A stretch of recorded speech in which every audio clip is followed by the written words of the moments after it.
So, welcome everybody to our next session of the Self Belief series. I'm really excited to introduce you today to Luke Carr. Luke and I met quite a while ago now, and he found me through the Farm Owners Academy podcast and ended up doing the Soul Pleaser program.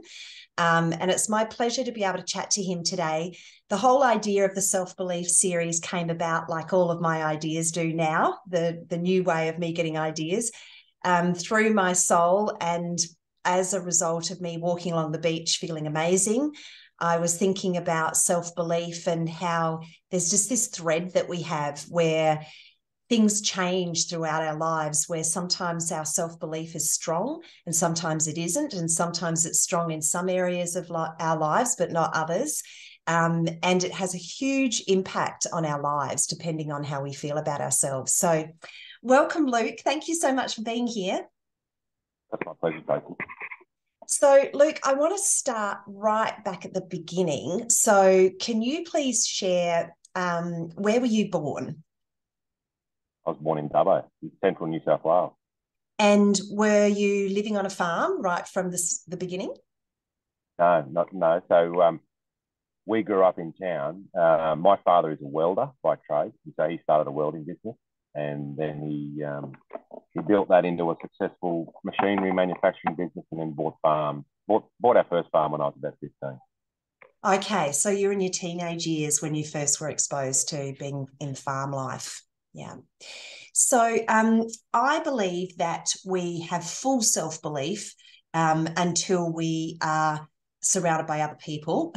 And that's when things can change. So when you reflect back to when you were small and when you started school and all of those different stages in your life, when do you think you first experienced any sort of wobble around your self-belief? Probably, probably around 10 years of age, 10 or 12. I had periods there where I was definitely anxious and and had those sort of feelings. Yep. And you're a twin, aren't you?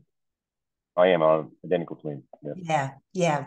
So if you reflect back on that age when you're 10 or so and you had some anxiety, can you remember why? Yeah, it was around. It was actually around. I couldn't make people happy, and I felt I didn't feel like, especially with my parents at that age, as a child, you try really hard to make your parents happy, or you take their emotions on personally, and I felt I wasn't being a good boy, you know what I mean, and doing nothing more than any other normal child does, but just things were critical at home and things like that, and so that really sort of affected me. Yeah. Yeah. And my identical twin brother was the same. It affected him in the exact same way. Yeah. It's really interesting, isn't it? Because obviously I don't know what it's like to be a twin, but that was my next question. Like, was he the same as you? Yeah, he was. And so we've almost had parallel sort of experiences with as we go through life. We're very similar, and so and similar upbringing and things, and so those things are sort of part of his life too. Yeah. So back then you were 10. What did you do about it? Did you do anything about it? The fact that you had anxiety, did you talk to anybody about it? Yeah, I tried to talk to mum and dad about it, and dad was pretty helpful. Just the old, what do you got to worry about? And don't worry, be happy, which is probably the most overused and unhelpful statement you can make. So yeah, particularly when you're not happy. right. Yeah. So I just used to push it down nice and healthy, like for probably 10 years, and then it didn't work. So. And when did you end up doing something about it? Well, in my early 20s, sort of once I first had kids, and a bit before that, I experienced periods of anxiety and depression, and I knew intuitively that I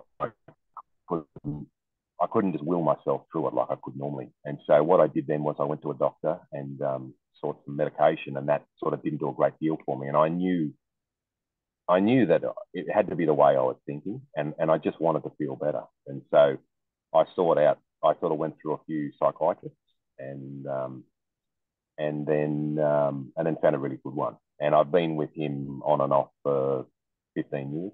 And sometimes I see him, and sometimes I don't. When I don't need to see him, I don't. And changing the way that you respond to things has by far the biggest effect on your mental health than anything else you can do. Because if you're relying on medication or other people to change, you're trying to get blood out of stone. And so that was really the role that him and I had. Was he was coaching me through changing my reactions and my interactions with people. Yeah, that is so true.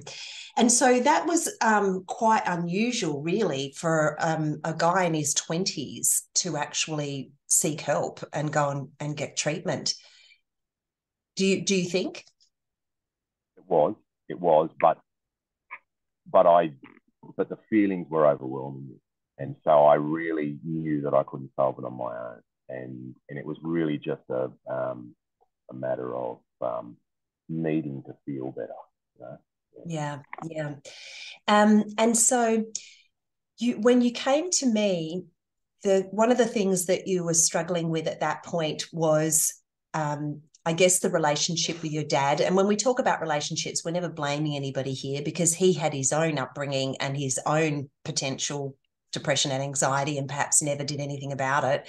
And so things have really changed for you around that. And how do you link your relationship with other people, whether it be your dad or your wife or anybody at all, with your belief in yourself and how you feel about yourself? How would you explain that connection? Well, yeah, I previously, and it's a habit of people who have, it can be a thinking habit to take on responsibility for people's problems and feelings.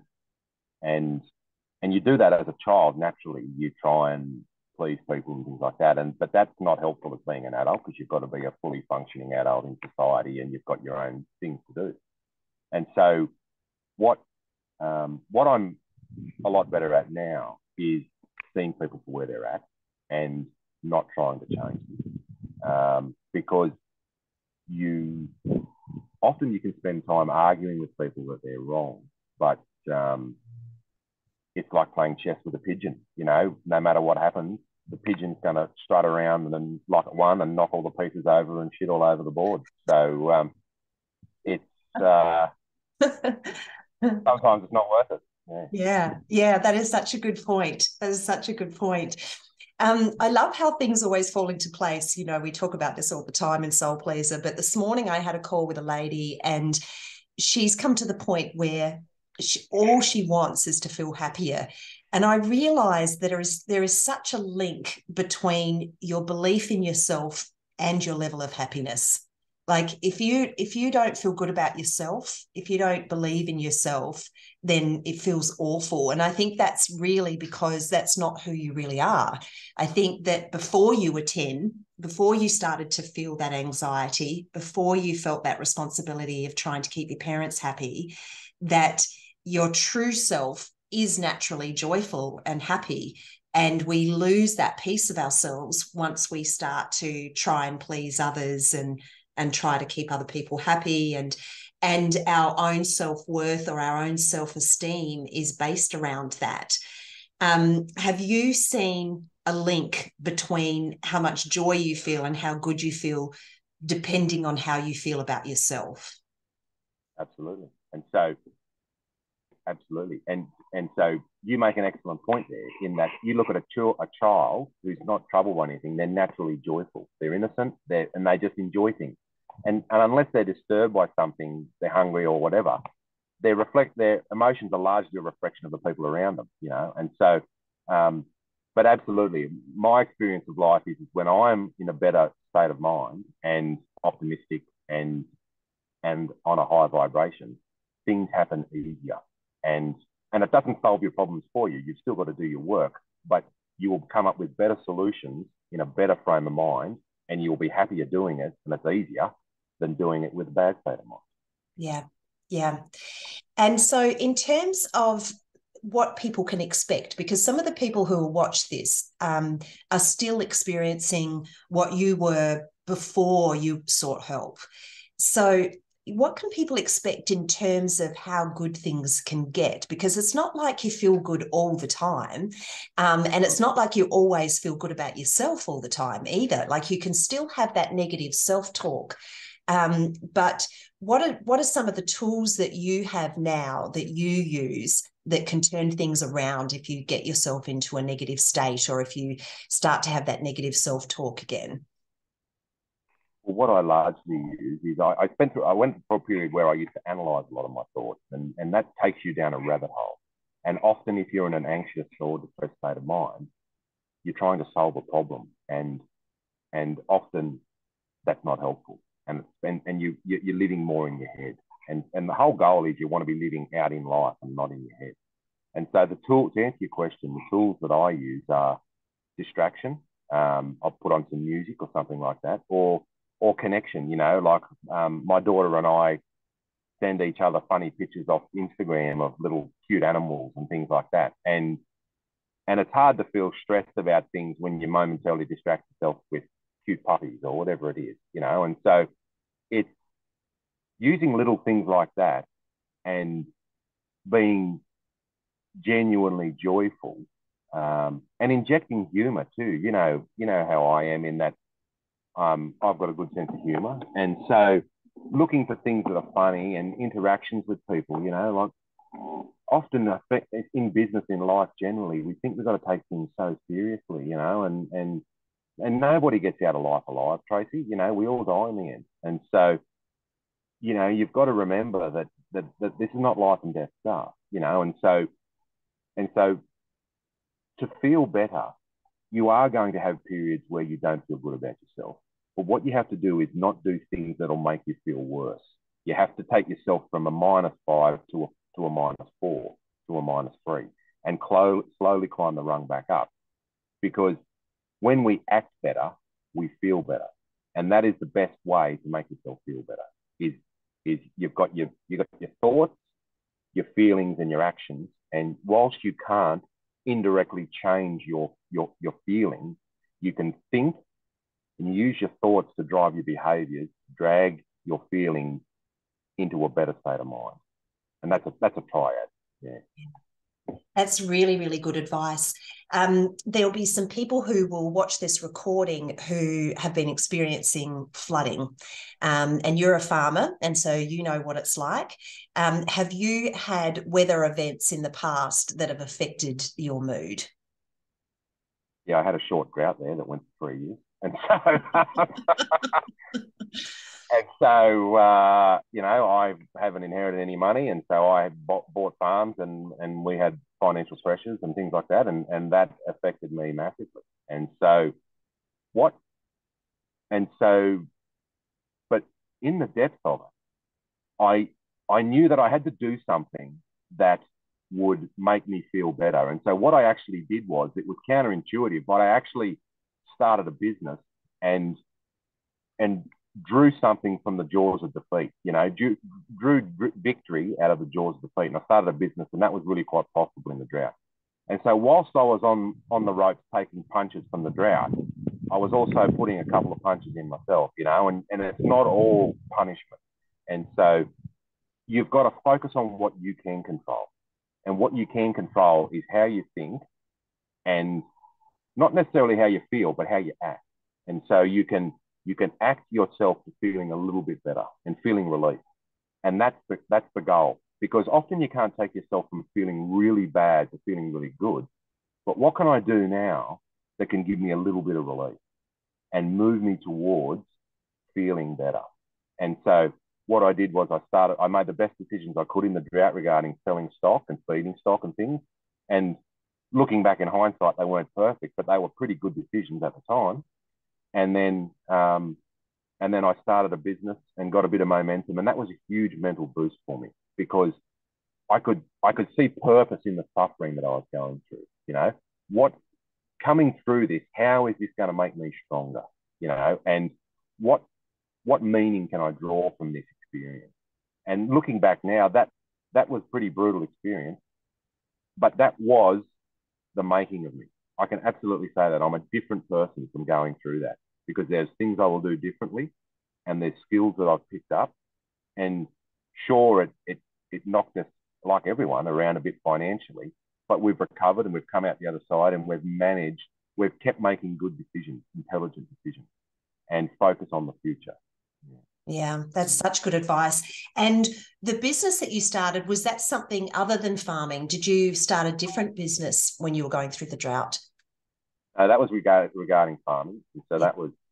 that was selling hay, and so I spotted an opportunity there, and I'm quite entrepreneurial, and there was a fair bit of resistance against starting that business in the drought. Family relatives were just, oh, don't think about that, you'll go broke, and whatever else, just keep drenching those sheep and feeding those stock. But I knew that it was something I had to do for my own mental well-being, and so and I didn't know what I was doing, but I just rung a few people who did, and got their advice and said, hey, if I wanted to do this, what would I be doing? And it all sort of got a fair bit of momentum, and Yeah. and it worked out really well. A lot of people come to me and find it difficult to make decisions, particularly if they're in a depressed state or they're going through a challenge, like flooding or drought or bushfires. How did you find you were able to make choices? Because it's actually important to make good decisions when you're going through something like that. Is because when you're in the, for lack of a better word, fog of war, when you're down there bogged in the trenches, you start to get decision fatigue, and you are really bogged down. And sometimes you think you're never going to make the right decision again, because in the drought, it just kept going against us, and I was like that. I said to Dad, geez, it feels like every decision we make is wrong. And he said, no, it's not. Things just keep going against us. And so my advice would be to, I use advisors who are farmers or who aren't connected to farming, and I bounce ideas off them who aren't in the fog of war, and but also go and see your GP, because sometimes antidepressants or medication can just give you that mental lift. That'll lift. It won't solve your problems, but it'll lift that fog for you and help you get a little bit clearer. But you have to. I used to find that I used to have to do my thinking when I wasn't at the farm, my decision making. I'd sit in a park and have a coffee and just give myself a little mental break and take the pressure off just a little bit, and just take time and to make those decisions, because when you're in a hole, the best thing to do is to stop digging. And so that is a critical time when you're suffering and you're under mental pressure, that you have to make good decisions. And often you do that by bringing other people in who aren't in that mindset with you, and they help reinforce your good decision making.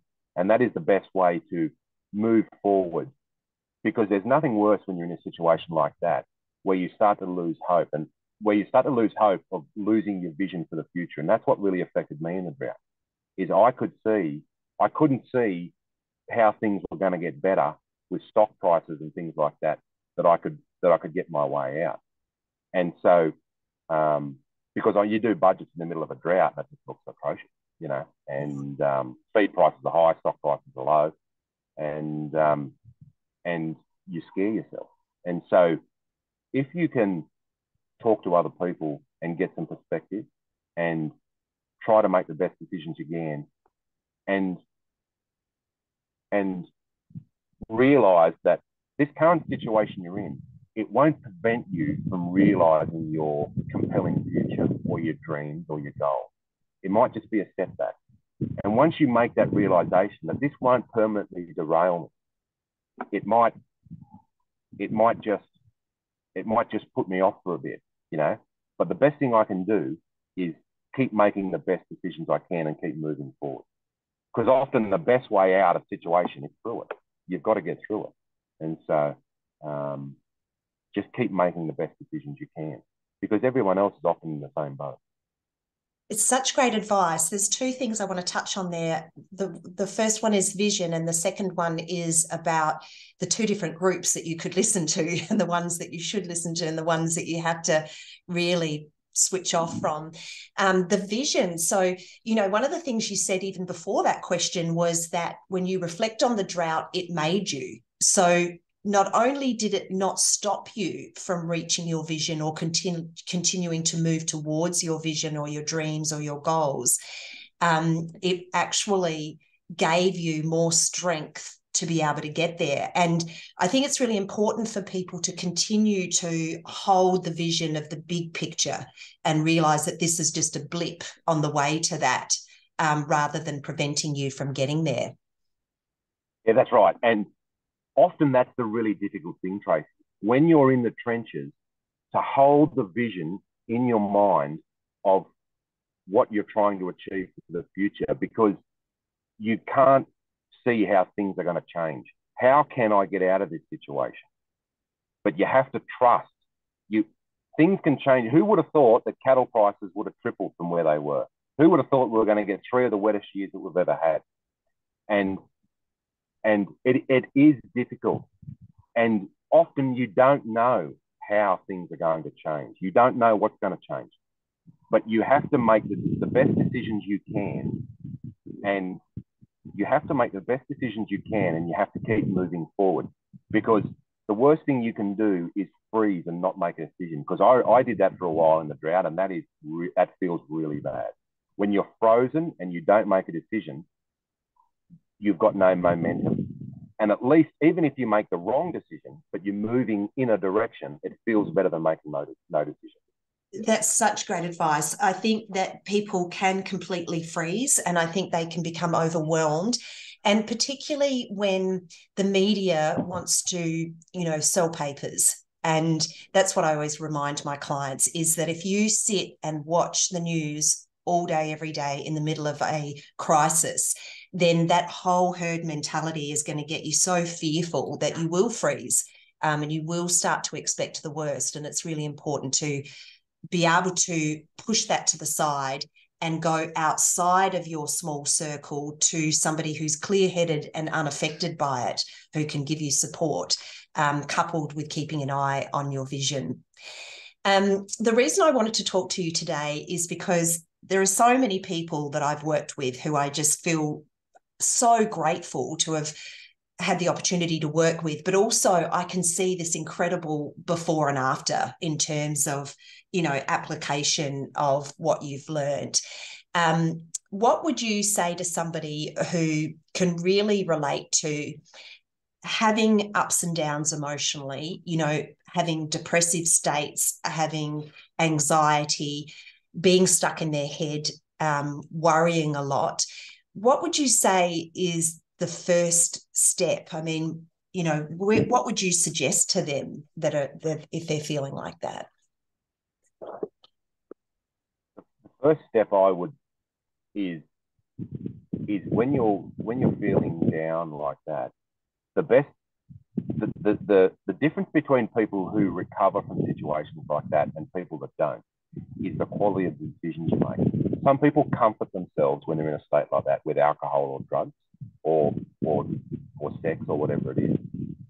And that isn't a good way to deal with it. It gives you temporary relief, but it doesn't lead to a good recovery because you're just numbing things. Whereas if you comfort yourself through being with your family and reinforcing the connection of your family, that is a really good strategy for dealing with stress. Because I've used this myself.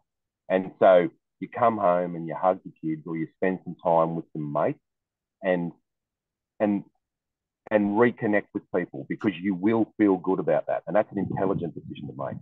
And so if you can reconnect with people and put your worries down for a while, if you can just get an hour or half an hour or an hour or a couple of hours or a day even where you're not thinking about your worries, you're giving yourself a mental break and your thoughts have less momentum. Because momentum in thoughts is what really brings people unstuck in the drought, because they can't get out of the mindset. And so it's really important that you slow the momentum of your thoughts by taking regular time to distract yourself or connect yourself. Often you can't remove the negative thoughts from your head, but what you can do is you can't think a negative and a positive thought at the same time. So what you've got to often do is in a drought, I found it really hard to relax because the worries and things were just soupy in your mind. So you couldn't relax. So what you had to do was get yourself injected into another activity like motorbike riding or play target shooting or spending time with your family. And then you're forcing more thoughts and experiences into your head. And that would push the negative stuff out. And so sometimes you've got to take an active approach to your mental well-being. I love the way you use the word connection, because it's actually the thing that we can lose when we're feeling depressed, is we can actually become really insular and really isolate ourselves. And it's one of the symptoms of burnout, which is so common when somebody is emotionally burnt out. You know, you're thinking so much about the drought, the fire, or the flooding that it's actually causing you to burn out emotionally, and then you become quite isolated. But ultimately, when we reflect on some of the lessons that people share, on their deathbed, it's not, I wish I worked harder. It's, I wish I spent more time with the people I love.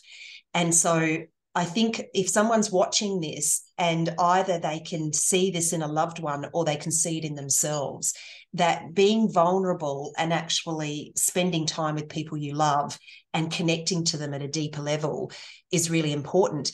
Because the other thing that I see that's a side effect of being unhappy with yourself is that you become reactive and you become a grumpy bugger to be around. And so, in fact, you're actually drawing a wedge in your relationships rather than, having a good relationship. And it's not about the other person, it's about you, and it's about how you feel about yourself and your success or lack of it, or what's going wrong. All of those things are then making your relationships worse as well. So you've got your relationships suffering, your health suffering, all because of initially it's starting with mental health. So have you experienced that shifting with you as well, that all of those things improve? Yeah, that's right. It's very important to not. I try really hard to not bring work home. And so what I do is when I come home, I don't talk about all the bad things. Some people come home and go, how'd you go today? Oh, well, this happened and that happened. And sometimes you can get into this thing between husbands and wives where it's like competitive suffering. Oh, you reckon your day was bad? Oh, let me tell you about this, and all of a sudden you're on a 10-minute rant about how bad your day was, and I had a worse day than you. And that's not good for anyone. And so I think my answer to that question is you've got to try and insulate the things in your life and breathing life into all the problems of your life. I mean, you've got to deal with your problems, but don't be in a hurry to go around telling everyone all the bad things that have happened to you and all the bad decisions you've made, because you're breathing life into your problems. And so what you've got to do is you've got to deal with them where you can intelligently, and then put them aside and get on with life and not live in your head, but be out there in the real world. And I know that if there's something that my wife can't directly help me with, I largely don't tell her about it if it's a problem, because I don't want to be the person who comes home telling her about how bad my day was. I want to give her and the family energy, be happy and positive, and I leave that at work. And I've thought of a question that people might be thinking right now, because they've asked me this. What do you do about the other people who are complaining about the situation all the time? Try and avoid them. No. Look, it's really important for your mental health and your success in life that you surround yourself with people that are where you're going to, not from where you're going from.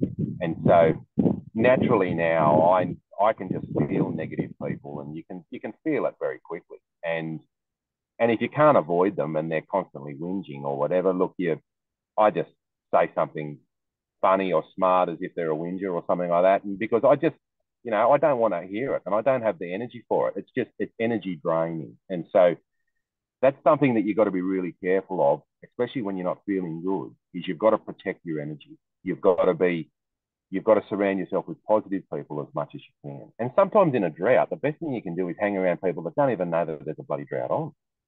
Go to Sydney or something and hang around people and they don't know there's a drought on, or they don't know, and they probably don't care, and so you surround yourself with positive energy and people that aren't complainers, and your life is infinitely easy because you're not constantly reminding yourself of all the things that are going wrong in your life.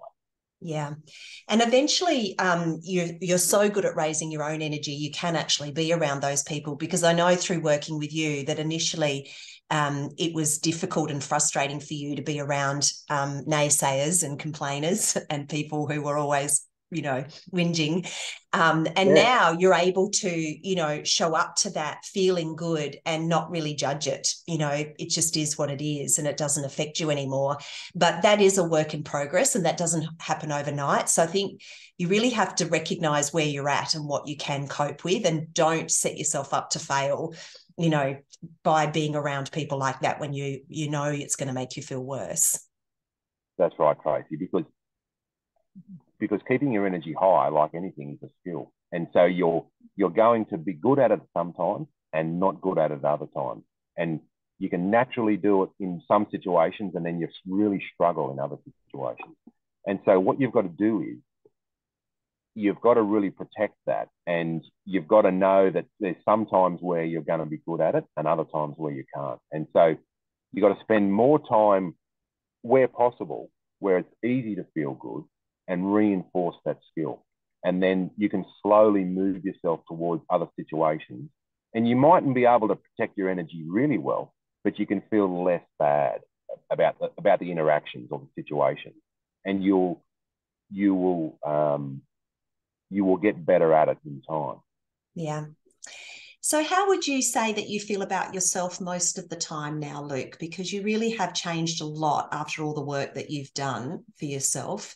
What is your most of the time state of being? Content. Yeah, it's a great feeling, isn't it? It's funny because sometimes we think we want the height of emotions, but my favorite is actually content. It's just above the line. It's just that, yeah, it is. It's such a good feeling, isn't it?